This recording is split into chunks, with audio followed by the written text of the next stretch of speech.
Namaste. Myself, Sachchida Nand, Assistant Professor, Department of Mechanical Engineering.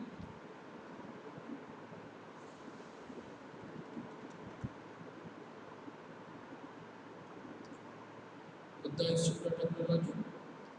So today we are going to discuss about the tensile test, that how this tensile test is taking place for examining the various mechanical properties of the metal, as you can say, basically ductility of the particular material by stretching a metal from the both end, as you can see in the figure, and with the kind of a specific test specimen which is made by the ASTM standard, which we will discuss in later on. So in this figure, as you can see, there is the one is schematic diagram and the one is the original 3D diagram is showing here, which is representing the tensile test machine, which is the universal testing machine, which is utilizing for examining the particular tensile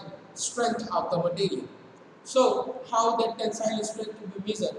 So, tensile testing, finding the uniaxial test, it is uniaxial test, load in one direction, and record force, that is the sigma is equal to F by A naught, and a strain, and the important mechanical properties which is to be identified in this particular tensile test, that is the yield strength, tensile strength, modulus of elasticity, that is denoted by the E, and the ductility, that ductility is represented by the percentage of elongation. And that is how that particular test is to be taking place. And this whole test is to be examined according to the stress strain curve, which curve showing the elongation process of the particular material, that when the particular load is applied on that particular material, what are the conditions are happening, or sorry, what are the basically changes, or what are the forces play a very vital role on that particular material structure.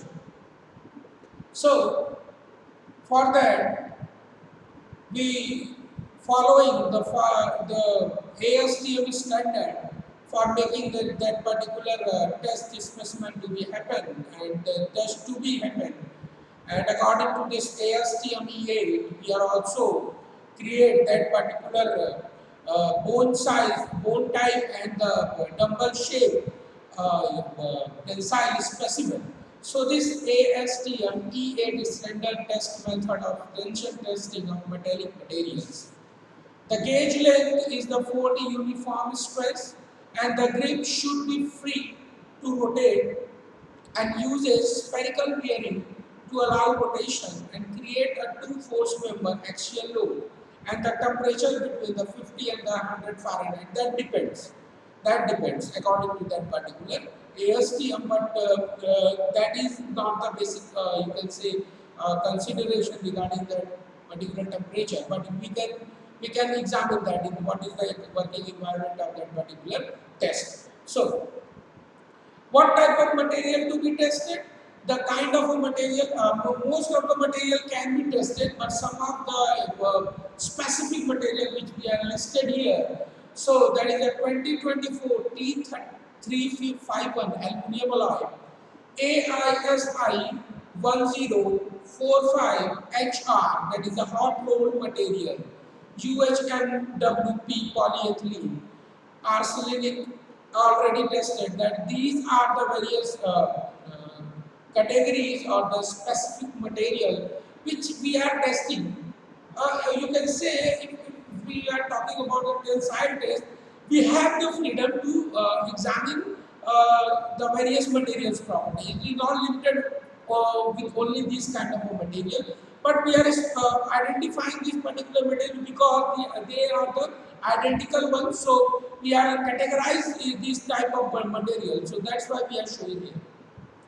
So why this aluminum alloy we mentioned? So there is a designation of wrought iron aluminum alloy by the Aluminium Association. The first digit of the four-digit scheme indicate primary alloying elements. So these are the intricate wrought iron aluminum. That the 2 is representing the percentage of copper and 4 and so on, that is the representing the silicon, 6 that is carrying the percentage of magnesium and silicon, 7 the zinc, 8 and the other elements. So this is the basic you can say the composition of that particular wrought iron aluminum which we shown here. That is how these particular things are happening, and this is the just showing the only the first positions are showing the percentage of that particular material, that what kind of a type of percentage that particular aluminum is possessing at that particular level. And that non-heat treatable wrought aluminum, what is there? That is the 1% of commercially pure aluminum, and 3% of that is the magnesium, and the 5 number is magnesium also.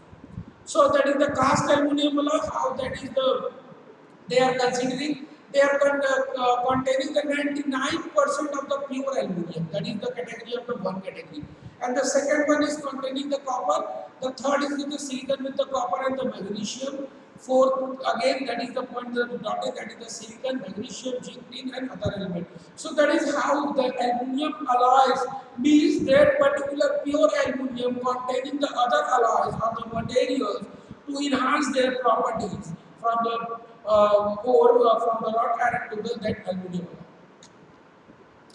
So that temper designing designation is showing FOWHT, that is showing that the F is indicated as it is fabricated, that is, or O, and O is defining as the anode, means that it is heat treated, and fabricated means that is the molded and then created, and W is the solution, heat treated, that is that particular material is treated into a kind of a solution like a nitrite, cyanide, and then it is used, it is here to be used. And H is to be that is a strain hardened, that is also a kind of a heat treatment process, and the T is defining the thermally treated. So these all indication is designation of that particular material. So every material having some kind of designation that is showing the how much percentage of that particular other alloys are added into it, how much tensile strength of that particular material poses, how much impact does that particular material, toughness that particular material is poses. So these all are encoded in that particular scenario. So this also the T is denoting that is how this cooling process and the solution of that particular heat treated material is taking place. So the cool T1 is showing that cooled from hot working temperature and naturally aged. The T2, which is denoted in that particular wordings, that is showing in the earlier slide, the cooled from hot working temperature, cold work naturally aged. The solution is heat treated, that is denoted by the T3, cold work naturally aged. T4 solution, heat treatment, naturally aged. T5 cooled from elevated temperature and artificially aged. T6 solution, heat treatment, artificially aged. And T7 solution, heat treated and overage or stabilized corrosion resistant. So these all are the conditions on which this particular aluminum is designated, as you can see that in the 2024 T351. That is all containing all this information. That is how these things are included in this, and that's how this particular material is made, and that is how this total scenario is in front of you. That the 2 is representing that copper, which we discussed in the earlier slide, that the 2 is the main component which is containing the copper is the main alloy element which is included in this particular, that is 2024, that is 4.4% of copper, 1.5% of magnesium and 0.6% of Mn. So the T is denoting, that particular T is denoting, that is as we saw in this particular that is that thermally treated, that T, and T3 solution in the heat treatment cold work. So that T3 work generated and the age, and 335 solution heat treated cold work for the stress relief natural aged. So that is how this particular coding is defining, and according to this our requirement we select this particular material for making specific component according to their working condition, and these codings are showing the specific things which in that particular material is possessed. So UHMWPE, what is that mean? We write down that particular time. So ultra high molecular weight polyethylene and the ultra high molecular weight. What is that ultra high molecular weight is means? So that the particular thermoplastic, and that thermoplastic are strain rate sensitive. That is possessing the stiffness and the strength, and that thermoplastic are the temperature sensitive. So how it is working, that particular thing, as you can see, the stress versus strain, and that is representing that particular loading and unloading of that particular scenario of that particular material, how it behaves. So now we discussed that various kind of material which in which we only focus on that particular aluminum alloy, and their coding as per the ASTM for that aluminum alloy, which containing the main component as a copper and heat treated and the naturally aged. So that is the requirement of that particular material, and that's why it is indicated that particular code. Now, what is the relation of that particular thing? So how we calculate that particular material? So we have to find out the tensile strength of that particular materials, not only the aluminum alloy but the steel also, but some kind we are testing the some kind of a composite material and the polymers also for this particular tensile test. So it is not only for this some kind of a metals only. So a machine which apply a tensile force, a force applied in opposite direction to the specimen, and then measure that force and also the elongation, and how much the particular material poses that strain when the load is applied, and they permanently convert themselves. So this machine usually uses a hydraulic cylinder to create the force, and that the applied force is determined the system pressure, which can be accurately measured. So this is the machine type of a you can say tensile testing machine, that is the hydraulic universal testing machine. Why it is so called universal? Because it can measure the various kind of a loading in this particular machine. It is not only specific for the tensile load, it is also included for the compressive load, tensile load, axial load, and so on. So that's why it is universal name. So a universal testing machine, also known as universal tester, the material testing machine or the material testing frame, is used to test the tensile stress and the compressive strength of the particular material. It is named after the fact that it can perform many standard tensile compressive tests on a material component and the various structures. As you can see in this figure, this particular is the dial indicator, which is showing that how much load is applied on that particular material through here. That is the load is upper side, that is the load in the bottom side. Okay, so these are the two jobs which are holding this particular. You can see this is the reverse motion portion, but one frame that particular thing is, that is the maybe this one is fixed in this particular machine, but in the basic machinery which we have in our college, that the particular position is. So what is happening, the two jaws which are that particular thing uh, having the jaws, and that jaw hold that particular specimen, and when the load is applied from here, the hydraulic load is applied, the movement of that particular one is fixed and another is moving. So one is fixed and another is moving, that the things which is taking place in this particular material. One jaw is fixed, one is moving. So either from the upper portion or the lower portion is fixed, and the lower portion is fixed or upper portion is moving, or upper portion is fixed or lower portion is moving. It depends upon machine by machine.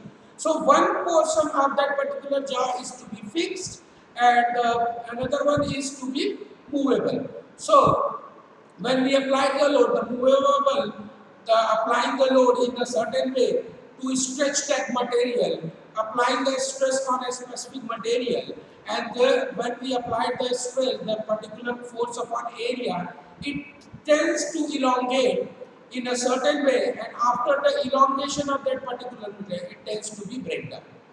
So that is how we identify the maximum tensile load of that particular material. How that is happened? This, as you can see, as I told you earlier, that the particular specific cross-sectional area of tensile specimen is designed as per the ASTM standard, and this is the two measures. For the one is for the you can say, so as we are concentration of this particular cross-sectional area for the flat test piece and the round test piece, how it is made, that is made by as per the ASTM standard, and it can be made on the lathe machine easily by taking this shape, and that standard length are given below, as well as the gauge length, minimum parallel and the total length radii width, and the round piece diameter is also specified. As you can see here, we need to mark that particular measure record as the gauge length closest to the 2 inches, and the total specific length, I think it is hidden behind that particular slide. So that is the standard measure, as you can say, approx 170 centimeter, and the total gauge length which is apart from that particular thing is taking place. So this is the standard piece, either 170 centimeter or 150 centimeter. The main area is that is the gauge length. How that is find out? The gauge length, that is the closest to the 2 inches or in the diameter, and the load into the test frame is to be applied. The total procedure, that is how is to be made when we create the particular material, the particular test specimen according to the ASTM standard, that mentioning the various kind of a dimension according to the thickness of the material, according to the types of the material. But in most of the cases, we measure the 150 centimeter to 170 centimeter. That we left the 10 centimeter for the gripping in the jaw, and taking that particular location about 100 centimeter, the gauge length, for identifying the particular tensile strength of that particular material in that particular location. Why we are taking that gauge length? This gauge length is showing that particular, the fraction is taking place only in this particular location. Not here, not here, not here. So these are the holding in the jaws where the load is applied. So total load is to be focused here and the material to be break from here. And that is how we identify the particular material tensile strength of that particular material. So load into the test frame, what are we are doing? First we mark that and measure that particular gauge length into that particular specimen of that dumbbell and the dog bone shape.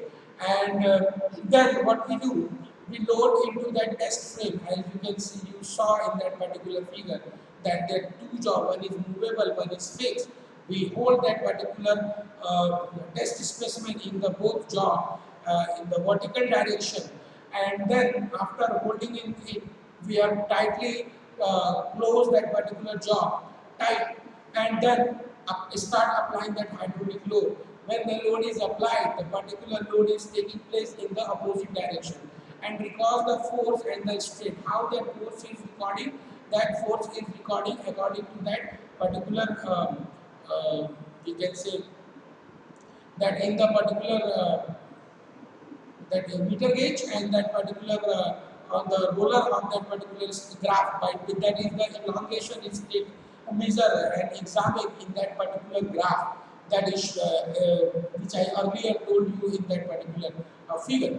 And when the load is gradually applied on that particular material, after a certain time period, that particular material is getting fractured, and then after fracturing, we need to finally finalize that particular, measure that particular gauge length, that how much that particular area is elongated. So that is one thing also, that gauge length is to be measured. Why measure?